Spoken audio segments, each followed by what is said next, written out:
SaaS Backwards is sponsored by Austin Lawrence Group, specializing in demand gen for SaaS. It sure is noisy. I deleted 100 emails from vendors just this morning. Your buyer has gotten better at ignoring you, and you're gonna need a big idea if you want to cut through all that clutter. Austin Lawrence is just the right agency to help you find it. So if your campaigns are falling on deaf eyeballs, let's talk. Visit austinlawrence.com today and let's build something bigger.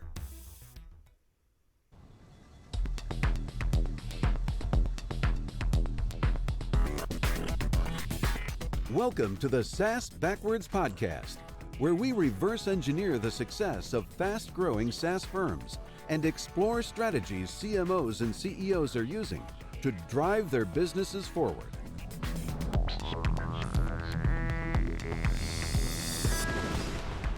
Welcome to SaaS Backwards, a podcast that helps SaaS CEOs and CMOs to accelerate growth and enhance profitability. Our guest today is David Howard, Vice President of Marketing at Buzzboard, a generative AI-enabled online platform for sales teams to deliver hyper-personalized customer experiences across different media. Hey, David, welcome to the podcast. Thanks, Ken. It's great to be here. Now, I'm excited to have you and to record your episode. But before we dig in, could you give us a little bit of your background and tell us something about Buzzboard? Yeah, so I've been doing SaaS marketing, we're coming up on 15 years, been in the call center business, been in the data business in one way or another, a few different companies. Buzzboard we have a generative AI platform, and then, we'll peel back the onion on what that means. But the core thing about Buzzboard that we have is, I always call it the biggest, baddest, bestest database on small and local businesses. So anybody who wants to sell into small, mid-sized local business. And it's also important to know, we tend to think of those as like Main Street mom and pop shops, but there's a lot of small business that are like, not the Main Street, walk in the front door, ring the bell on the door, somewhere further upstream in a supply chain, right? Lots of small, mid-sized businesses that are not just consumer-focused retail. But we have what we think is the best database on small, mid-sized business. And if you sell into that space, you sell digital services to local business, you sell to small business, you look for mid-sized business. We think we have an exceptional database to help you segment your market, target, and then with this Gen AI product, hyper-personalized to get into sales conversations. Well, having more fruitful conversations is really the coin of the realm in go-to-market, right? Absolutely, yeah. And us as marketing professionals, that's our job, is to help our sales teams to have more of those conversations. Yes. Let's get right into the proposition of Buzzboard. What are you doing that's breakthrough and breaking through? Yeah. So again, at the heart of what Buzzboard has is this, fantastic database that I don't know of anything else like it anywhere else. And with the data we have on, these small local businesses, we have over 6,000 digital signals that we track. We basically scour the internet for every one of these small businesses. We look at their website, we look at their Facebook presence, we really analyze their HTML, we pull data from other sources. So for some 30 million businesses, we're able to provide, over 6,000 signals that can help our customers hyper-personalize, segment, target, all of that stuff. So what's new with this Gen AI platform is we have long made the data available to other companies in different forms. We've long had two different online interfaces to the data. One is like really demand gen marketing focused, kind of bulk. And then the other is really salesperson focused, like I'm going to sell some digital advertising to small business today. So who do I start with? Let me pull up my list of candidates. And we've also sold the data in bulk, through API, right? Just classic. We've all seen the Discover orgs and those over the years, right? That kind of model, bulk updates overnight, API to API. And, that's tended to be, demand gen marketing ops, whoever's got responsibility for data hygiene. So what's new, we started late last year, we've put on top a generative AI layer. And what that allows now is for sales organizations to leverage the same data set, the 30 million businesses, 6,000 signals, but then, basically with a click, generate hyper-personalized content, conversation starters, emails that factor in a whole bunch of different things. So what are those different things? It factors in signals from Buzzboard for your prospect.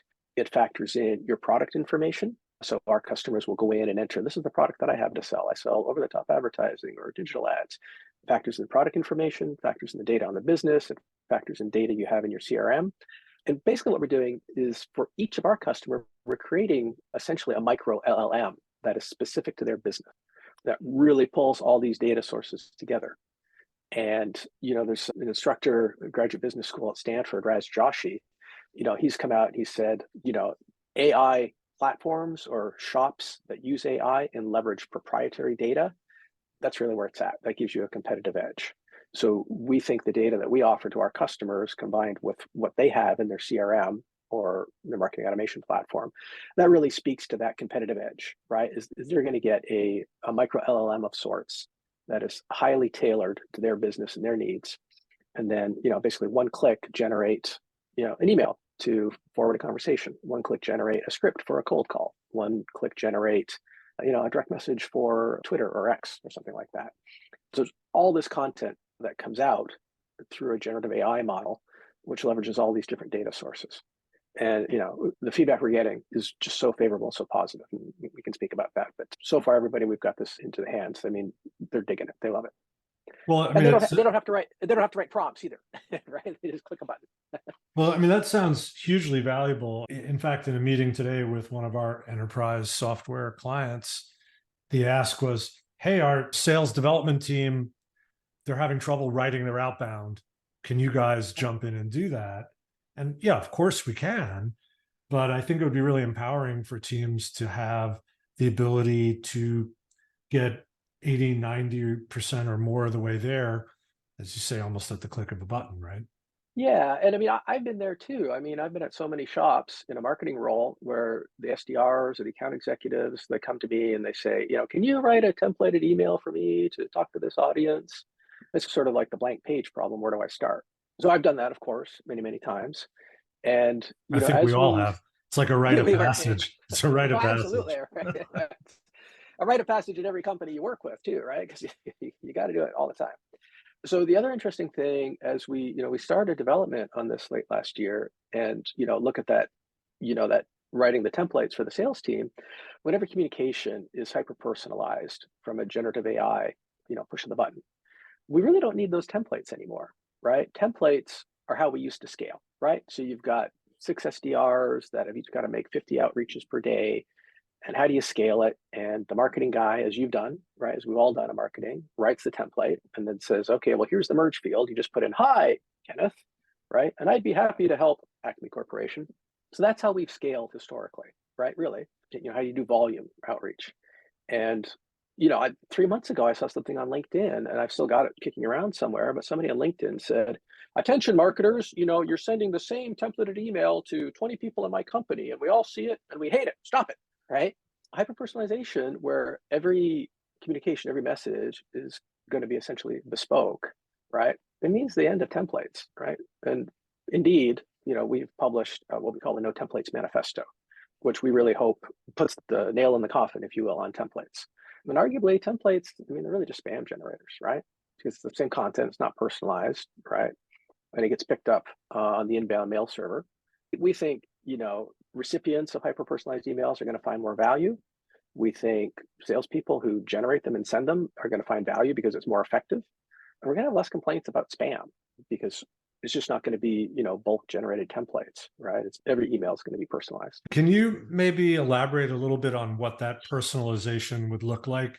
If someone on your team was trying to sell to me, just sort of make it a little more real for folks so that they understand what that might actually look like.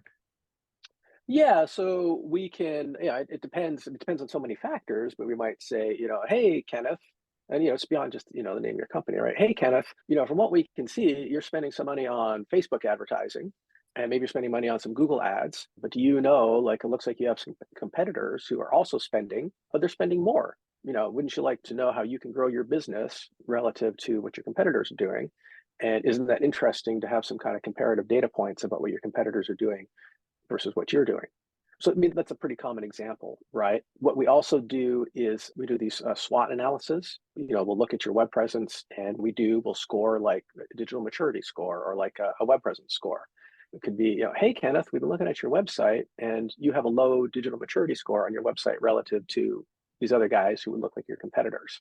And if you increased your SEO activities, increased your pay-per-click and fix this problem on your website, you'd bump up your score and you'd probably see growth.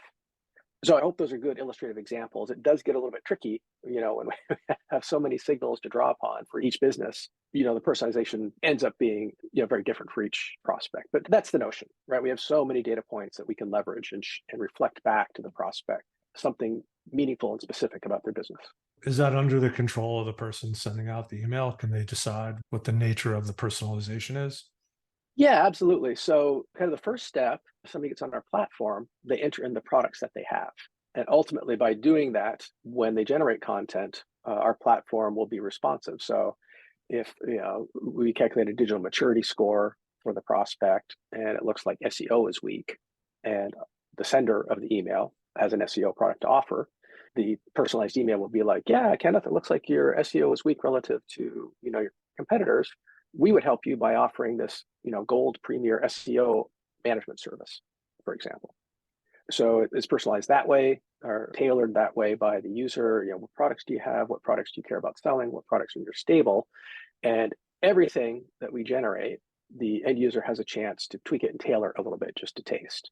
And so full control over it, right? And really what it's solving is, I'm at a blank page and I don't know what to write, and getting it, 90-95% of the way there, allowing some season to taste capability. I think it's really important to maybe should have set the table just a little bit in advance of describing this.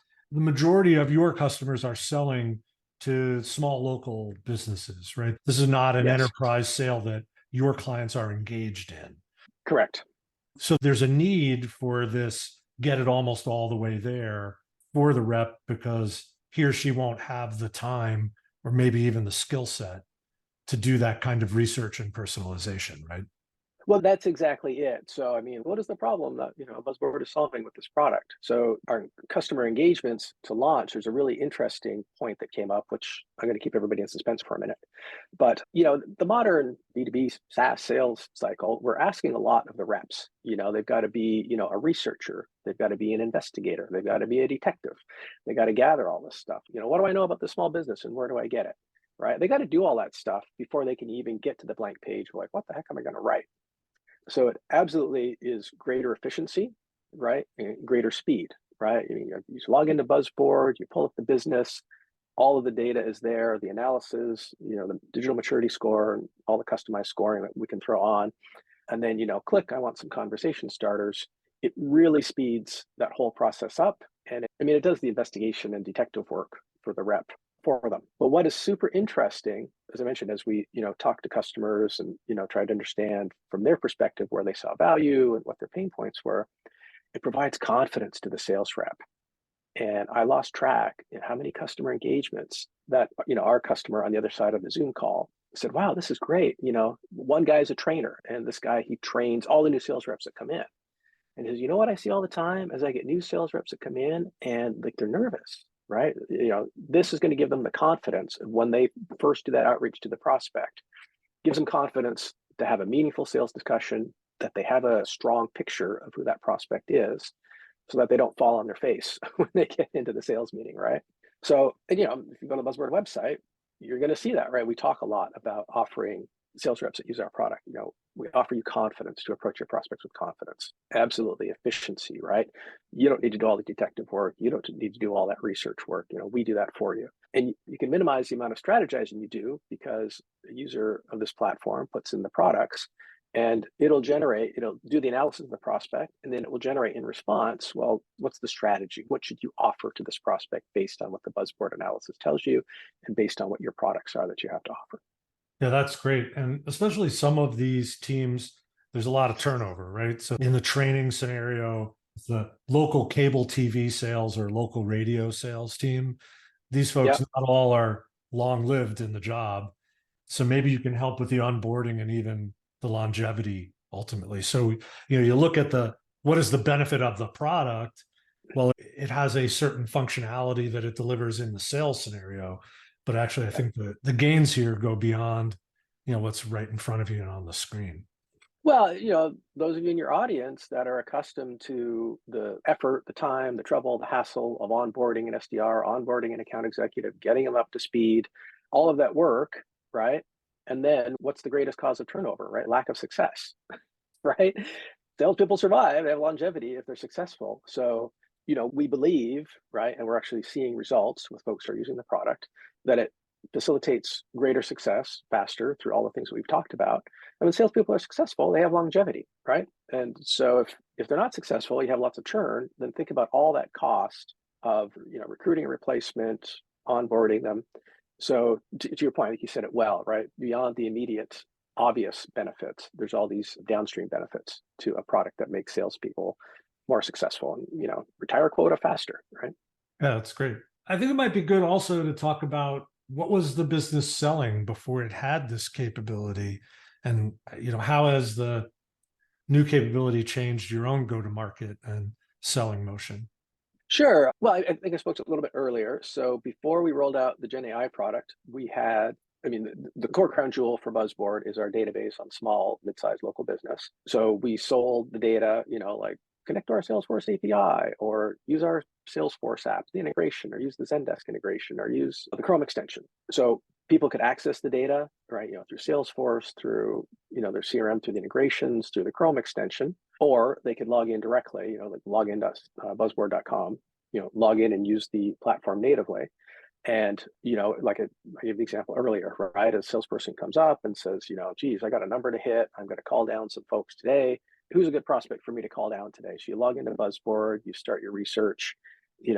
Today I'm going to sell to, Main Street pizza parlors who are on the west side of town, who, have the letter Q in their name, right? With 6,000 signals, you can select based on anything, right? So a salesperson comes in, whatever their selects are, surfaces those businesses, and then they've got a lot of data and information that they need, right? Who's a contact person? Where's the business? What do they do, right? What's their digital maturity score? Are they buying on Facebook? Are they buying Google ads? All these different parameters. So we've always had the data. We've always sold the data and monetized the data.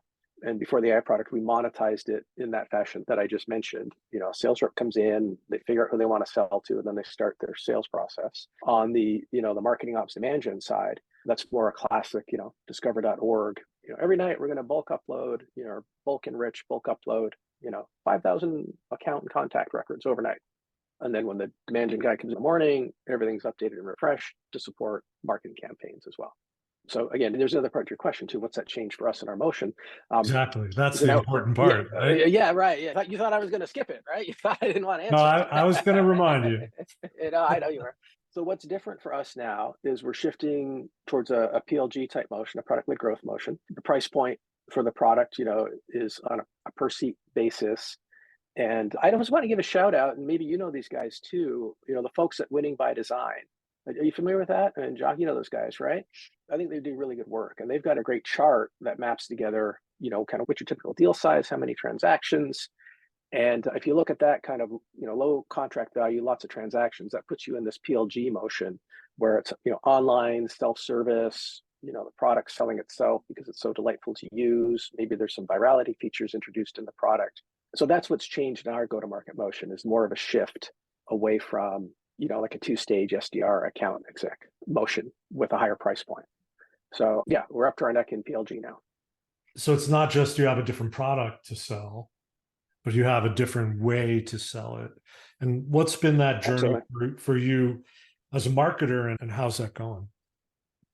Yeah, it's going well. Certainly it's an adjustment. And for anybody out there who is like, similarly positioned, it's like, we used to sell some kind of two-stage named accounts, ABM, SDR, AEs. It's absolutely an adjustment, right? The marketing team ends up working closer with the product team than perhaps before. Product team starts to be looking at what features do I need in the product to help drive the signups, right? Absent a PLG motion, you're not really thinking that way, right? And there's lots of examples out there. I think Loom was a really good example of in a PLG motion they introduced, like, hey, I created this video. Let me share this great video I did with Loom. And then other people see the video, and that's really cool. And you did it. What? Loom? Oh, Loom. Okay. So you get into that. So that's something that's different and not hard, but it just does take some adjustment and just a little bit of reorientation in your mindset. I think it's a little bit different on the product team side as well, right? Product team is not used to the marketing guys saying, give me a feature to drive leads, right? That's just outside of PLG. I don't think that happens so much. Well, no, it's not really important to have a specific thing available at a specific price point, even if that's free, in order to drive some take up, right? So Yeah. It's totally a different dynamic within the group. And you mentioned also that it's lowered the price point, right? Yeah. So another way to think about the motion is, you get the price point down. The way I like to think about it is you've got the maverick, you've got the rogue sales rep who finds it and believes in it, right? And what's the word? Beg forgiveness. Don't ask permission, beg forgiveness. So you got the maverick sales rep. It's at a price point where he or she feels comfortable to pull out their own credit card, right? I believe in this. I need this. I'm going to give it a shot. They pull out the credit card. They sign up with Buzzboard. After a month of usage, they're really happy. They're hitting their numbers.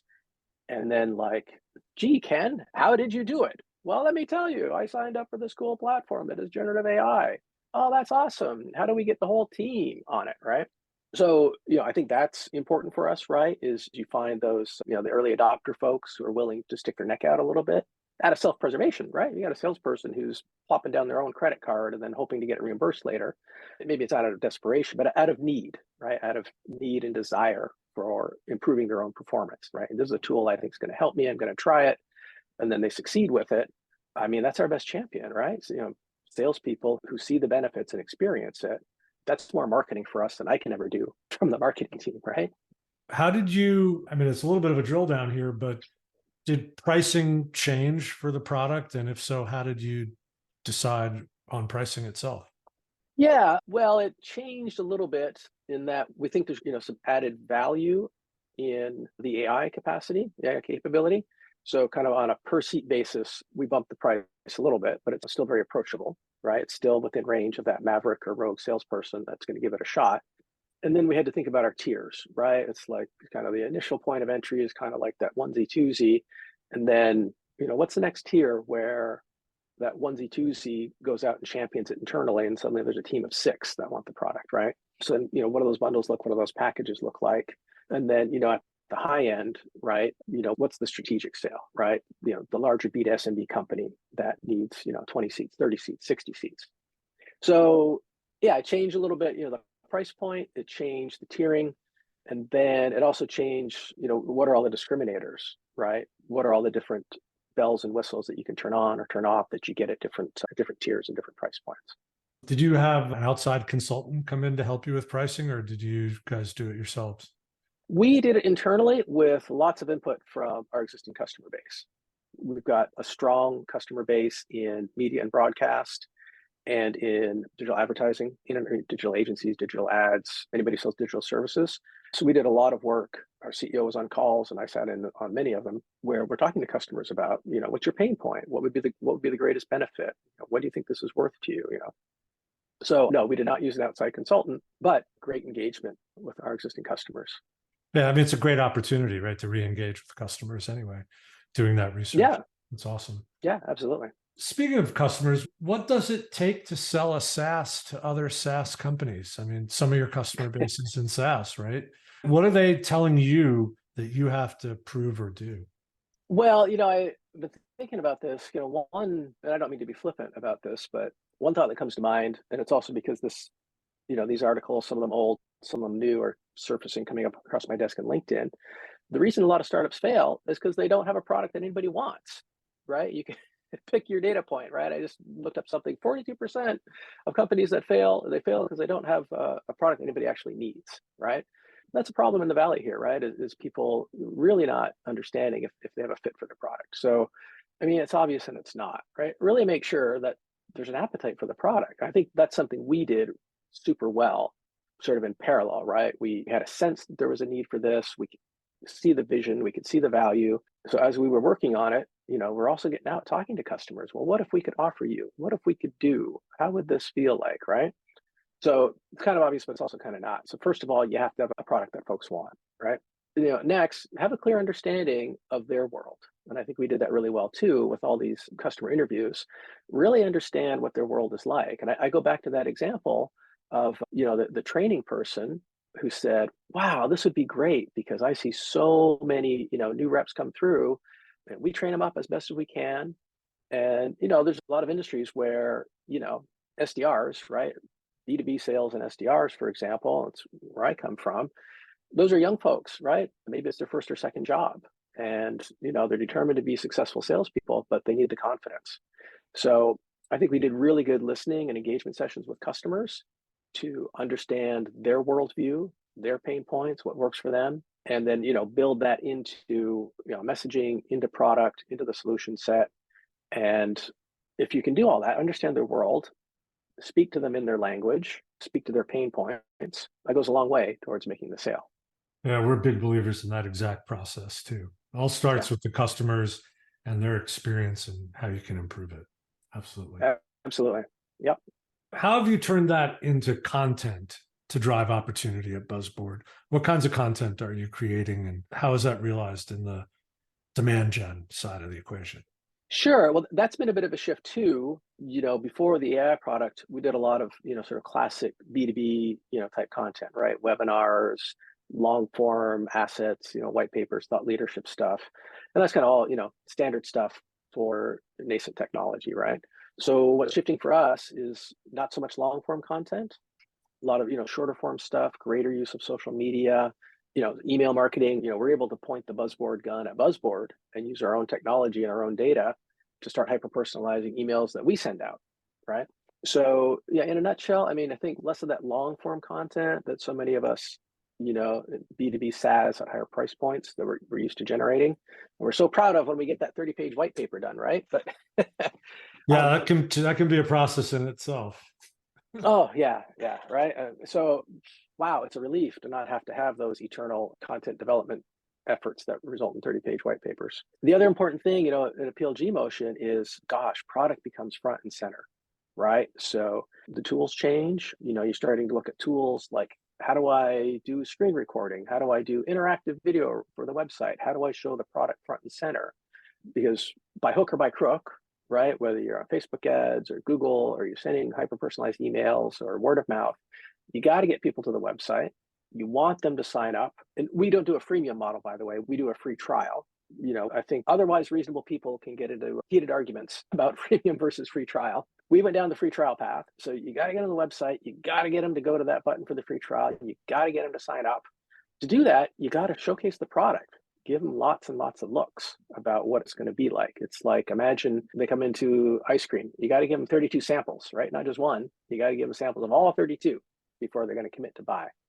So I think that's maybe the biggest thing is the emphasis on product and product experience front and center, to get in front of people, to capture their imagination, right? Oh, I see what that looks like. I see how I would use that. And I'm ready to sign up for that free trial. So it's less theory, more reality, right?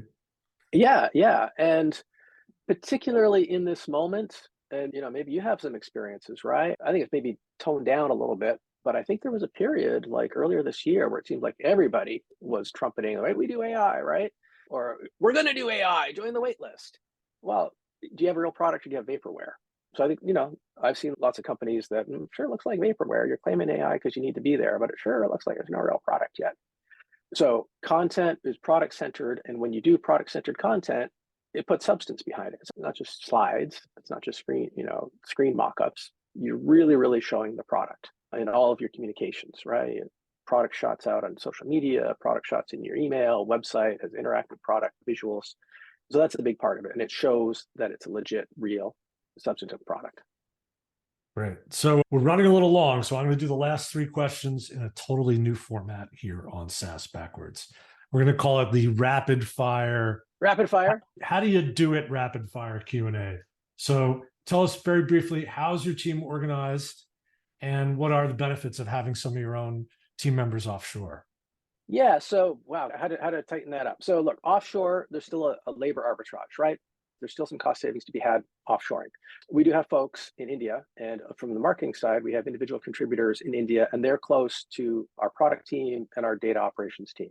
So there's benefit to that, particularly with marketing and product working that much closer together. And what percentage of the teams here in the US versus offshore? 10, 12%, I would guess. Is here. Is here, yes. Mm-hmm.